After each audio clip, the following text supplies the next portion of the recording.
Can the Dallas Cowboys get a bounce-back win on Monday Night Football against an old friend? All that and more in this episode of the Locked On Cowboys podcast. You are Locked On Cowboys, your daily Dallas Cowboys podcast.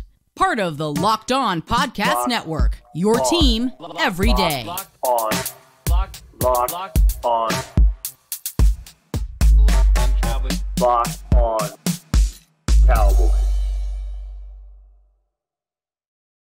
Welcome back to the Locked On Cowboys podcast, part of the Locked On Podcast Network, your team every day. We'd like to thank you for making us your first listen of the day. This episode is brought to you by Gametime. Download the Gametime app, create an account, and use promo code LOCKEDONNFL for $20 off your first purchase. Last-minute tickets, lowest price, guaranteed.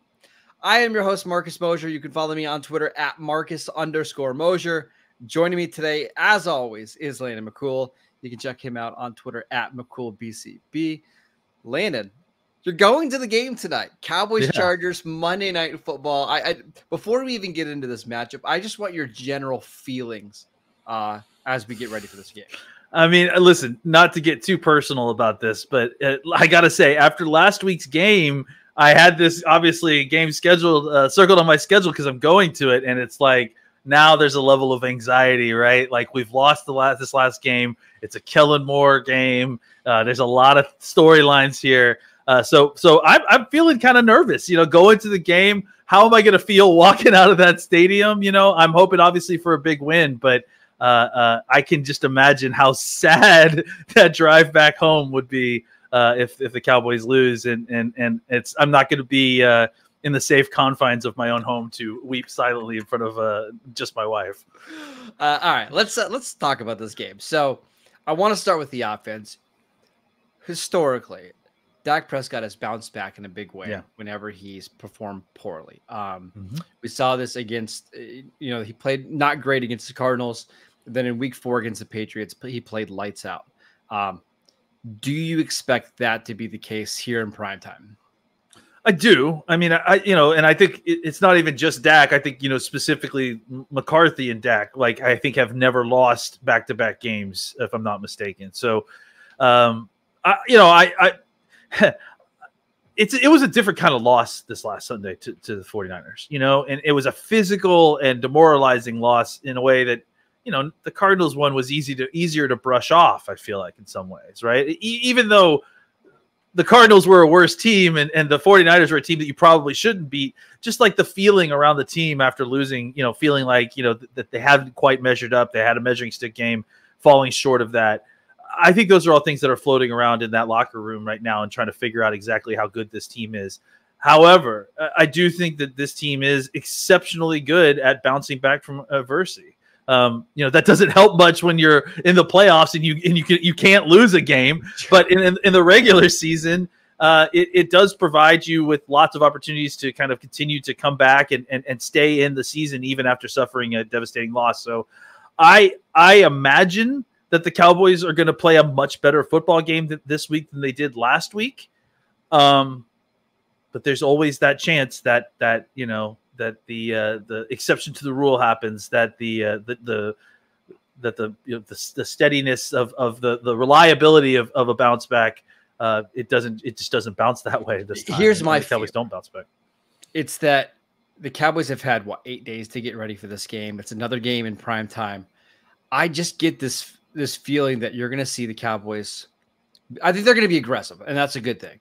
But I wouldn't be surprised if the aggressiveness starts to turn into pressing a little bit, and then they're starting to force things on offense. Dak is trying to be, too perfect on some throws. I just won't be shocked if this is a game where it's the end of the first quarter and the Cowboys have 3 first downs and 0 points, and you're wondering, oh man, here we go again.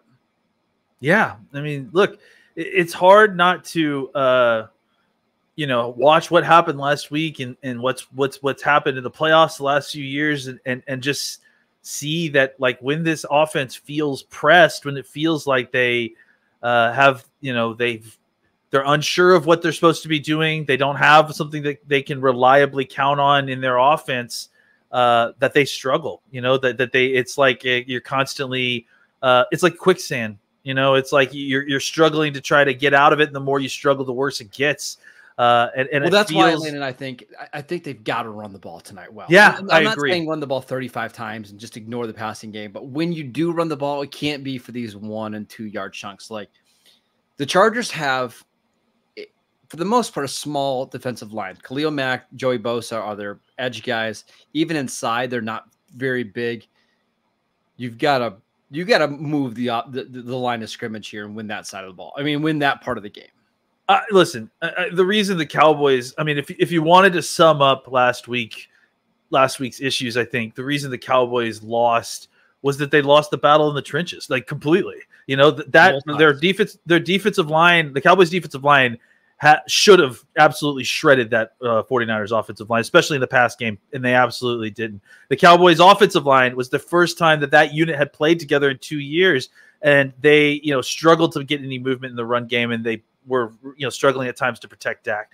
That has got to change in this game. You've got to see that offensive line kind of come back as a cohesive unit, move bodies off the ball. I think that this is what they want to do, right? Like now that they've got their starting 5 backs again this week, I think that they want to move people off the ball, and then that will open things up for Dak in the throwing lanes. Kind of going back to our point about not pressing, right? I do think that if the Cowboys are going to kind of get back to having a more reliable offense, they have to run the ball better. They have to run the ball more consistently this year. No, and that's I think part of that has been the offensive line woes, obviously, but they had their whole offensive line last week, and obviously, look, you're playing the 49ers. You can't have that this week. You've got to be able to run the ball on the Chargers. They are not that great against the run, and if you struggle against to move the ball on the ground against the Chargers, yep. I mean, it's really going to say something about what the health of where this offense is going to go forward moving the rest of the season. And again, I'm not saying that the Cowboys need to come out with a run-pass game script because that's just not going to work in this one. But you need to be able to, when you do run the ball, stay ahead of the chains, be successful on the ground. It's going to need to be a big Tony Pollard game. Like I think Tony Pollard has had a lackluster first 5 games of the year. There's been moments where he's looked good, but this is the game they need him to perform well. The other guy that needs to have a good game is CeeDee Lamb. Now, I think there's going to be a little bit of the squeaky wheel gets the grease here. Like, can't you just see the Cowboys, like, first touch of the game, it's a screen to CeeDee Lamb just to get him going a little bit. But the key is CeeDee's going to have to make a lot of plays against the secondary where he's just clearly better than everybody he's going to be going against. Yeah, I mean, look, a lot of what happened last week is that your good players didn't play very well last week. And, your good players have got to play good football this week, and I think there are mismatches that the Cowboys can exploit. CeeDee is definitely one of them. But you've got to find a way to get him the ball. And I agree in the sense that you've come off a game where there's a lot of questions about the efficiency of this Cowboys offense. You feel like, are they going to press to try to get CeeDee the ball? And there's lots of talk about trying to get CeeDee. Is CeeDee happy with this role in the offense? There's just going to be a concerted effort to get him the ball. I mean, honestly, there was going to be that concerted effort even if this week didn't happen, right? So the Cowboys have got to find a way to get him the ball early. I think just to get not only CeeDee involved, but get Dak comfortable, and get Dak kind of, going. That's always been an issue with him is getting Dak going early in the game. And I think quick completions to CeeDee Lamb where he can get you positive yards, that's a great way to get both of them started. All right, let's switch sides of the ball and talk about Kellen Moore against Dan Quinn and what that's going to look like tonight. We will get to that next. This episode is brought to you by Gametime. I actually just used Gametime yesterday. Went and bought tickets to watch the Bills-Giants. So much fun, so easy to do. You shouldn't have to worry when you're buying tickets to your next big event. Gametime is the fastest and the easiest way to buy tickets for all the sports, music, comedy, and theater events near you. With killer last-minute deals, all-in prices, views from your seat, and their best price guarantee, Gametime takes the guesswork out of buying tickets. I absolutely love Gametime for a million different reasons, but one of my favorite things is it has the all-in price. You know exactly what you're going to pay. They also show you what your seats are going to look like, so there's no surprises at all. Gametime has deals on tickets right up to the start of the event, and even an hour after the game has already started, it's the best place to find last-minute seats. And the Gametime guarantee means that you'll always get the best price. If you find tickets in the same section in the same row for less, Gametime will credit you 110% of the difference. Take the guesswork out of buying tickets with Gametime. Download the Gametime app, create an account, and use promo code LOCKEDONNFL for $20 off your first purchase. Terms apply. Again, create an account, redeem promo code LOCKEDONNFL for $20 off. Download Gametime today. Last minute tickets, lowest price guaranteed. We also want to let you know about PrizePicks. PrizePicks is the largest independently owned daily fantasy sports platform in North America. It is easily the most exciting and fun way to play DFS because it's just you against the numbers. Instead of battling thousands of other players, including pros and sharks, all you have to do is pick more than or less than on 2 to 6 player stat projections and watch the winnings roll in. I love how many different stats and players that you can choose from. I also love the PrizePicks reboot policy where they'll reboot your entry if one of your players gets injured in the first half but does not return. That player is rebooted. PrizePicks is the only daily fantasy sports platform with injury insurance. It's just one of the many reasons why they are the absolute best. Go to prizepicks.com/LockedOnNFL and use promo code LOCKEDONNFL for a first deposit match up to $100. Again, go to prizepicks.com/LockedOnNFL and use promo code LOCKEDONNFL for a first deposit match up to $100. Welcome back to the Locked On Cowboys podcast. We wanted to let you know about the Locked On NFL Kickoff live show. Each Friday, Locked On will go live at 2 p.m. Eastern on every Locked On NFL YouTube channel. Host Tanisha Batiste, Jarvis Davis, and Kyle Krabs will break down every game on the NFL slate to get you ready for your team's matchup, your fantasy lineups, your betting angles, and so much more. Plus, get in-depth local analysis from our stable of NFL hosts across the country who know these teams better than anyone else. Find Locked On NFL Kickoff live every Friday at 2 p.m. Eastern Time on any Locked On NFL YouTube channel. All right, Layden, it's officially Kellen Moore week.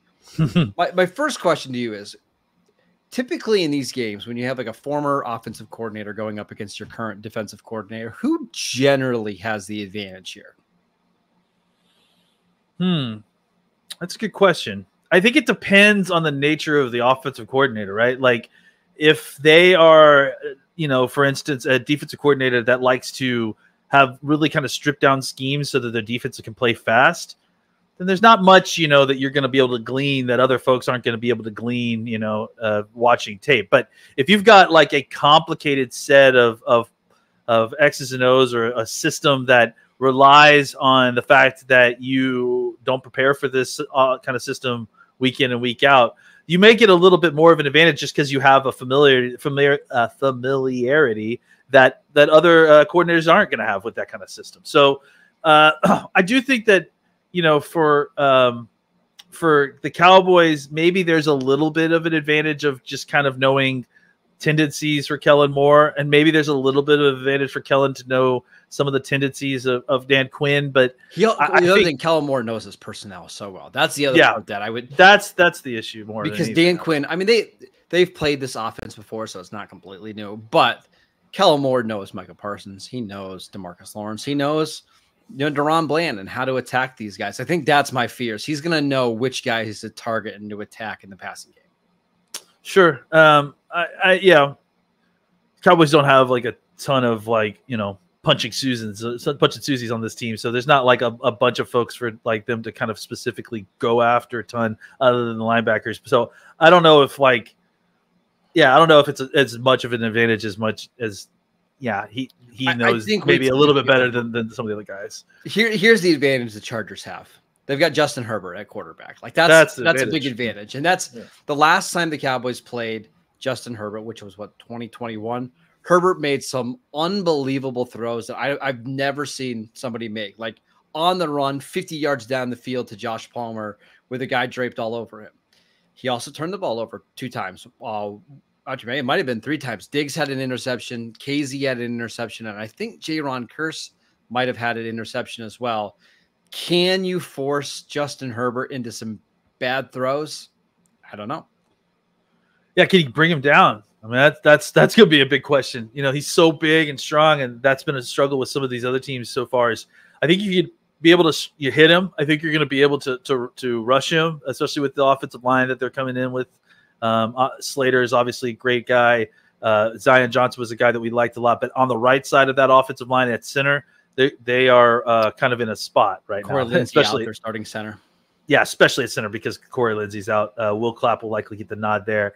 And I just think that, you know, the Cowboys should be able to find ways to kind of take advantage and get to him. And that's going to be the key, right? Because if you're going to let Justin Herbert sit back in the pocket, guess what? He will shred you more than even, you know, the great Brock Purdy could. So, I think you got to find a way to get bodies onto Herbert. You got to make him think about it, make him make bad decisions.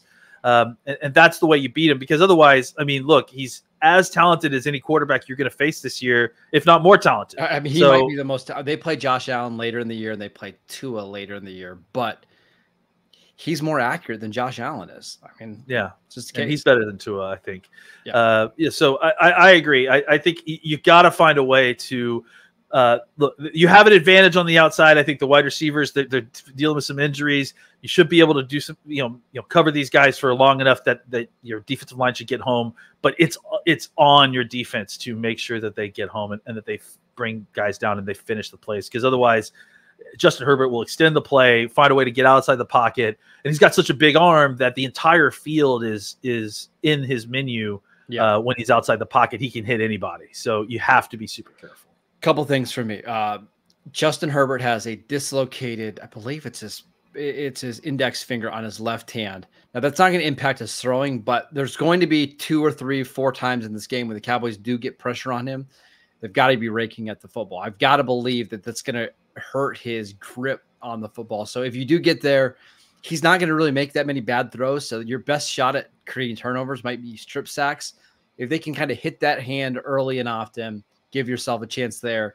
The other one is tackling. Austin Eckler is back this week. He's one of the best receiving running backs we've seen in a long time. They're going to throw him 7-8 passes that are like within 5 yards of the line of scrimmage. You've got to tackle, because if you don't, he'll turn those 3-yard gains into 11-yard gains, and all of a sudden you're marching down the field. Without Leighton Vander Esch, I am worried about the Cowboys tackling here tonight. Yeah, I mean, that's going to be an issue. Like you said, with Eckler back, that's going to be the way that they kind of generate offense. If they don't have Mike Williams, they're not going to have as much opportunity to kind of throw the ball down the field consistently and make big plays. Yeah. So they're going to need to generate big plays with yards up the catch. It's going to be Keenan Allen breaking a tackle and slipping away up the field. It's going to be a lot of Austin Eckler, right? Getting swing passes, dump offs. Look, the Cowboys need to look back to last week, how the 49ers were using Christian McCaffrey. And you have to find a way to rally to the football, make sure that the dump offs are small yardage gains, they're not breaking off long runs. Keep it all in front of you, because otherwise I think if you let them get chunk plays down the field, and that's not just throwing the ball down the field for long air yards, that's a 5-yard pass that makes the 2 guys miss tackles, and then suddenly it's a 40-yard run. Yeah. So they just need to keep it all in front of them, make the tackles, play their cues correctly. And I think that they can keep this offense in check, just, with the lineup that they are currently, constructed with. In a lot of ways, the Cowboys and Chargers are just such similar teams they've been similar teams for a long time. Really this year, because, they both have 2 really good edge rushers, but they kind of lack the interior, players, to stop the run. The linebackers have not been great on either side. I'm fascinated. Justin Herbert's probably my favorite quarterback in the NFL to watch right now, just because when everything is right, and he can put the ball wherever he wants it, but he's also not the best quarterback at playing outside of structure. And if you pressure him a little bit, he's more likely to dump the ball down rather than get outside the pocket and make a big play down the field. So how much do the Cowboys blitz him? How much do they just drop back and play 7 guys in coverage? And what does Kellen Moore do in this game? A part of me wonders, Landon, is this going to be a game where Kellen Moore wants to show everybody so much that the Cowboys made the wrong decision that he ends up kind of calling a game outside of himself? Or do they just kind of run the offense the way it was designed. Yeah, I mean, look, Kellen Moore as a play caller has a lot of the same problems that this offense has at times. Kellen Moore struggles to have a consistent play that he can hang his hat on. He's so busy on trying to constantly try to do new things that he doesn't make adjustments, or he doesn't that'll be the key. Whoever makes the second half adjustments is probably going to end up winning this game. It's more about being tricky than it is about being prudent at times, and I think that's where the Cowboys should take advantage, and Kellen struggled to call games in the second half of games sometimes because things get tight. And when you remove the element of surprise and some of the formational stuff that you're going to do, it comes down to executing. And that's where, kind of getting the details part has been a problem at times for his offenses. So it'll be interesting to see how that kind of all plays out at the end of the game. All right, let's make our predictions for this Monday Night Football matchup between the Cowboys and Chargers next. This episode is brought to you by LinkedIn. These days, every new potential hire can feel like a high-stakes wager for your small business. You want to be 100% certain that you have access to the best qualified candidates available. That's why you have to check out LinkedIn Jobs. LinkedIn Jobs helps you find the right people for your team faster and for free. It is so easy to create a job post on LinkedIn Jobs. All you have to do is add your job in the purple hashtag hiring frame to your LinkedIn profile to spread the word that you're hiring. Simple tools like screening questions make it easy to focus on the candidates with just the right skills and experience so you can quickly prioritize who you'd like to interview and hire. It's why small businesses rate LinkedIn Jobs #1 in delivering quality hires versus leading competitors. LinkedIn Jobs helps you find the qualified candidates that you want to talk to faster. Post your job for free at linkedin.com/LockedOnNFL. That is linkedin.com/LockedOnNFL to post your job for free. Terms and conditions apply. All right, Landon, best part of the week, prediction time for the Cowboys Chargers. Again, you're going to be at the game. Who are you picking to win? For my own sanity, I'm picking the Cowboys to win. I'm going to pick them to win 24-21. I think this is going to be the first close game that this team's going to face this year. I think this is a good team, and the Cowboys need to be really careful here because a loss here would be really bad. I mean, just narrative-wise, right? Imagine going into the bye week after 2 losses, especially after the loss last week. I imagine the Cowboys bounce back and play better football this week. Can you imagine the content? That's the more important thing. Can you imagine the content of the Cowboys? I'm trying not to imagine the content, even though I am obviously going to be a huge part of that content once it starts going. I really would rather not have the content. Yeah, I'd rather have the win than not the content. The bye week coming up, the Cowboys don't play again until October 29th. That's a long stretch. Yeah. So, I'm picking the Cowboys. I think they bounce back. I think it's, this is as much as this is an important game for Kellen Moore. I think the 49ers loss has made this an equally important game for the Cowboys because, look, I mean, there's a lot of talk about Kellen Moore getting spurned or whatever. Kellen Moore left. He didn't get fired. He left. He wanted to go. So I think if anything, the Cowboys have equal desire to be like, hey, we don't need Kellen Moore. We can do this without him. So as much as there's the wanting to have revenge on the Cowboys thing, I think that works both ways, especially after the loss last week. There's been a lot of talk about is Kellen Moore, what was making the offense good last year. And I'm pretty sure the offensive line and the receivers and folks, they would rather bounce back and kind of show that that's not the case. I do think the Cowboys offense will get back on track. I wouldn't be surprised if they have a couple turnovers in this game. That's just because that's kind of the way this Chargers defense is built. So I'll say the Cowboys score 24 points, but I don't trust their defense right now. And I don't trust them against Justin Herbert. I'm going to go 30-24 in a game that's probably pretty close throughout. I'll say the Cowboys have to get off the field at the end to try to win the game, and they do not get the stop. So I think these two teams are very similar. This is the healthiest the Chargers have been all year long, and I want to make sure that everybody knows that because the first month of the season, they were without several Pro Bowl players. coming off a bye. They're healthy. They have Derwin James. Their defense is just completely different when they have Derwin on the field. I think they're going to be able to get enough stops to win this game. Yeah, I mean, look, what's a Chargers season story if it doesn't involve a ton of Pro Bowlers being injured early in the season? Right, welcome to the Cowboys, right? No Trayvon Diggs, no Leighton Vander Esch. Yeah, it's ironic that you said that this is the most healthy they've been, because if you look at the graphic of the injury list, like they had to change the font to fit all the names that are on the list. But you're right in the sense that they are as healthy as they've ever been. It's going to be a great game. I'm excited. Yeah. Well, you'll be excited until the game starts, and then you're going to be about as then I'm going to be terrified. Yeah. All right, that is it for today's show. We want to thank you for making Locked On Cowboys your first listen every day.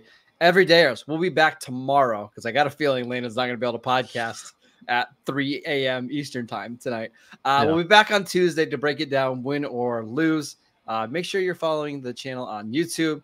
We are free and available on all platforms. Follow Landon on Twitter at McCoolBCB. Go find him at the tailgates. He's going to be just wandering around looking to hang out with some Cowboy fans.